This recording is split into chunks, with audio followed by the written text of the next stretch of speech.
Today we're going to make or start making the pillowcase. You have two pieces of fabric. You have fabric A, which is the larger piece, and fabric B, which is the smaller piece. To start the project, you're going to take the smaller piece and lay it out flat on a flat surface. Tables, countertops, sewing machines all work fine. Take fabric B and lay it on top. It doesn't matter if I'm looking at the right side or the wrong side. This works either way. We're going to lay this right on top of the small piece, lining up the raw edges and centering it, because usually one of these pieces is wider than the other. And so just have the same amount hanging off of each edge so that it's centered. Then you're going to take this large piece and you're going to roll it up into a tube until you're inside or that other fabric is showing on the bottom.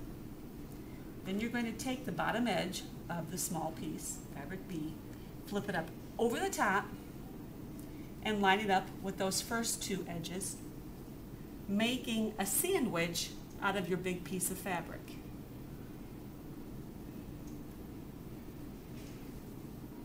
And then you're going to start pinning, remembering that you're going to pin the opposite direction that you're going to sew. We're going to sew a seam all the way down this edge, so my pins are going to go in this direction.